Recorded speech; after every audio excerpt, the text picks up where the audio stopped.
What's up, guys? Nethervvoid here with more World of Tanks daily subscriber replays for you.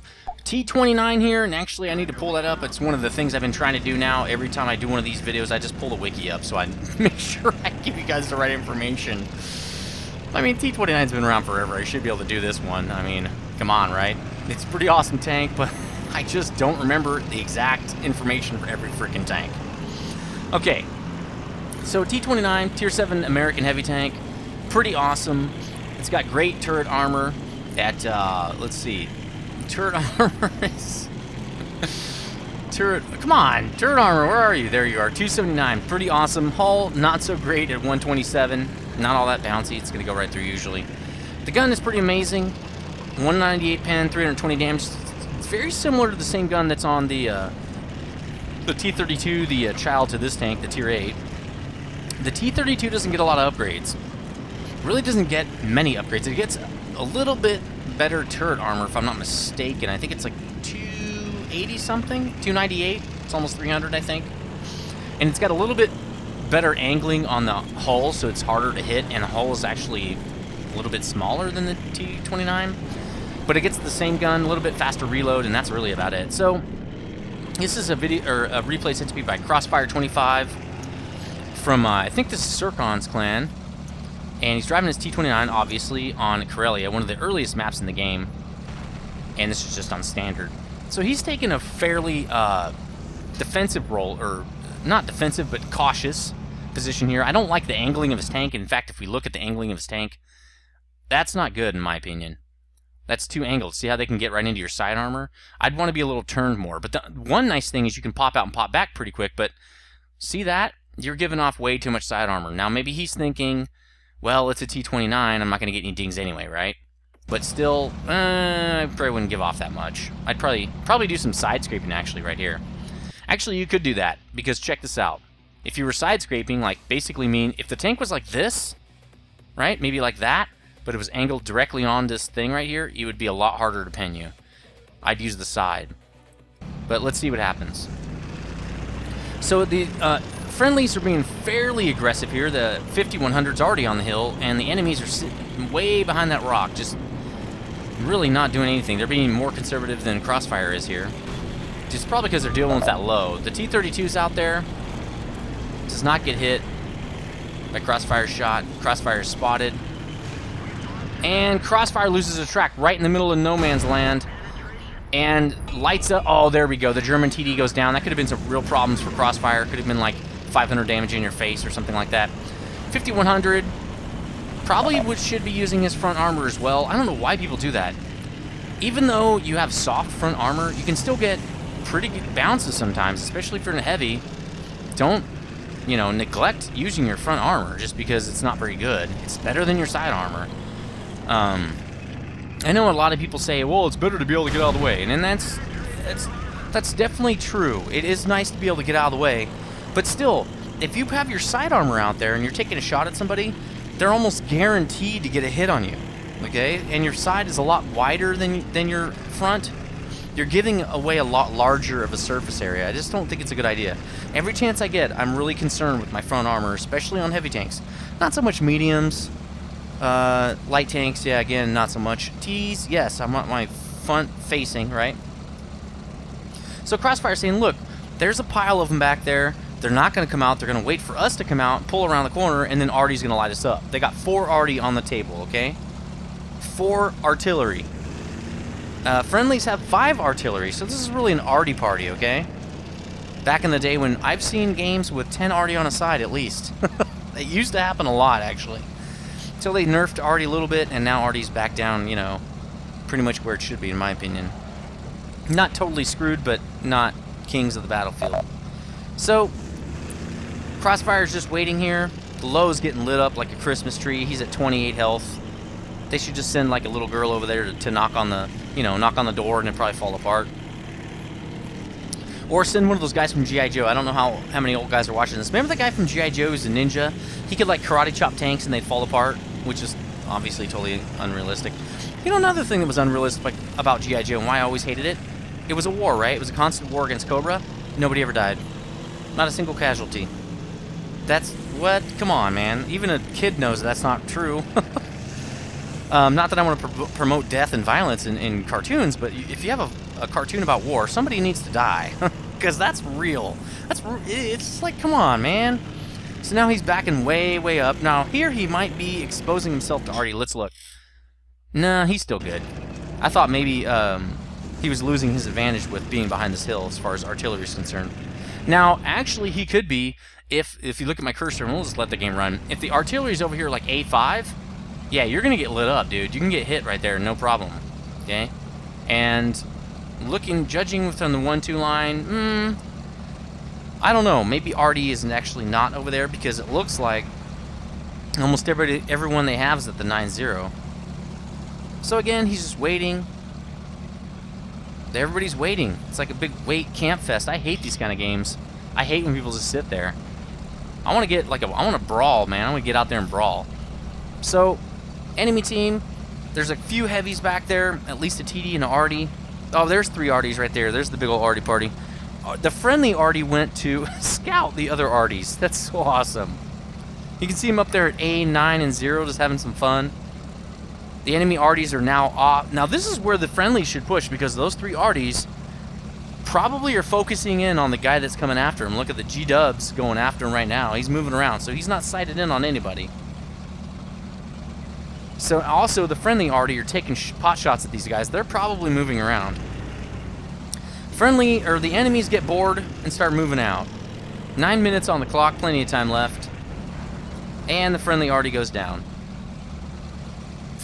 He was up there a long time though. T32 destroys the low finally.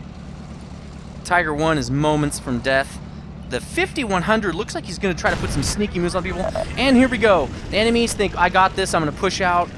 They don't care that Crossfire's up here. Taking out their sides here. Boom! Nice shots into all this heavy metal here. 600 damage so far. Well, 550 or so. T32 does stop, which is good, but he leaves his side armor exposed. No, he doesn't reload in time. IS-3 could be dead, but he's got too much of his side showing at the side scrape here. Oh, try to get into the turret ring, no dice. The Top Gun on the T29, not really very accurate at .42. Somebody said it a long time ago, and I agree with it. If it's .4 or above, it's not very accurate. It's got to be .39 or below at least. .39 I would say was average, not all that accurate at all. .42 is pretty bad actually. I mean, to me, it's pretty bad. Other people, I'm sure there's going to be one comment that says, hey, that's fine. Boom! What are you doing, T32? It's like, hey, bro, you want some credits? IS-3's like, hey, where are you getting damage from? How are you getting all that damage? Man, you look pretty messed up. Yeah, I wonder what... Boom! He's dead.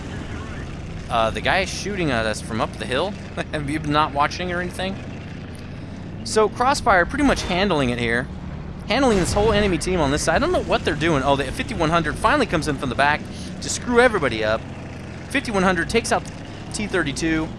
Takes out... I thought he took out one other guy. Yeah, he's got... Oh, well now he's dead, but that's good. A lot of diversion there. 25/2. I don't know what he's thinking. You're not going to go through... You're not going to go through a T29's turret. And he is poking out a little bit with that lower plate, and it is flattened, so... But you got to hit him a little more lower in the turret. Penetration, there you go. Because that top part that just lays over the top, I don't think you can't damage someone there. I think you can only get a crit, but I don't know for sure. Anybody who knows the damage model of the 25/2, let me know if you hit that top plate that just kind of sits on top, if you can actually get damage. IS-6 pulling up, pretty much known for its armor, but still 198 pen. Coming down to wreak havoc on this thing. Now, that was a pretty flattened out driver hatch, but still, he does a good job. See, again, he gets a crit shooting at that plate. I don't think that's a good place. I don't think that's a part of the damage model. I think it's just it's a crit area. Lower plate, here it is. Oh, he gets lucky and goes for side armor. I would have went to that lower plate. Yeah, let's go face to face with where I can get my 279 armor up in your face with your crap ass 179, 175 pen. Boom! Right into the driver hatch again. And the IS-6 is dead. Now the 25/2 is freaking out. The 25/2 should have been pushing up to kind of screw with him and get some pincer moves on him or something. Work together. There's the IS! Where was he this whole time? Where was he? Boom! 25/2 finally dies. IS gets a nice shot into his butt, but now it's mano-y-mano. This is not going to go well for the IS. So, Crossfire's been handling this team. Let's see if we can get Crossfire a win here. Nice lockdown and damage on the IS. Does take 75 damage from the IS. Must have switched to HE. It was kind of weird. He does have the top gun. I don't know why he switched to HE. IS is dead. Derp 1, 2, 3, 4, 5 is dead. Facepalm. You guys truly suck at this game. Yeah, no kidding. I must have the filter on, or maybe Crossfire does. I ran out of AP. Okay. Yeah, can't take out one T29. Yeah, you weren't doing so hot either. Why are you only carrying 15 rounds AP? So there's GW Tiger trying to... Oh, and he misses. Oh no, he got a huge hit. 552 damage. Oh my god. Crossfire's one hit from death, and there's no way the G-Dub's going to be loaded in time. And boom, right through the forehead. But now it's the M41 versus the T29. It's anyone's game right now. Let's see what happens. I think what I would probably do is go cap the enemy base. Typically, that's probably what I would do. Especially with the last known position, the M41, being the enemy base, that's probably what I would do. So, watch the chatter here. Get Top Gun, win this game. Yeah, no kidding. I would love to see that happen. At least I'm not the M41 covering the base.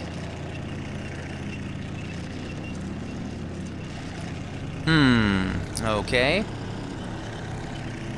So with 4 minutes left, you only get to pick one way to go with this T29. You can either go to the enemy base, or you can go to the friendly base. I probably still would have gone to the enemy base. That's probably what I would have done. Climbing that hill, maybe not the best idea, running out of time doing that, but that's okay. He's coming up here to try to spot, and there he is. The enemy is in the base. Now here's the problem. He's going to come off here, and he's going to be in the swamp. He already has a very, very slow movement rate, so now it's going to be pretty much stopped. He's got 1 minute 24 seconds left. Let's speed it up a little bit because it's just driving now, right? Coming up. Oh, God. Clock's ticking down. Can he get up there in time? He doesn't think he's going to make it. 100 saying, come on, buddy, just push. Just push. Now, here you're looking for the most... Now, here you're going to be looking for the most efficient route to the base. This is where every single little tiny turn counts, okay? Every turn counts. Okay, you guys are saying, come on, troll, don't troll. Nether troll. All right, let's do this. Let's go that one by here. See how much clock... Can it recalculate for us? I'm thinking 10, 15 seconds max. 10 seconds, maybe? I don't think he's going to make it. 9, 8, 7, 6, 5, 4, 3, wait, 100, that's it! Oh, 100, that's it! He tries to fire blind just because! Oh, no, he loses the game right as he spots the last arty. Oh, sucks to be Crossfire, but great game, buddy. That's just it's really horrible luck. And in the moment, I mean, you didn't really make a bad choice. It's a split decision and just depends on where he was. If he was at the friendly base, you know, you would have won the game. So it's just, them's the breaks, right? Again, stay tuned for tomorrow for more subscriber replays, daily subscriber replays from World of Tanks. And I'm nethervvoid saying stay frosty, fellas.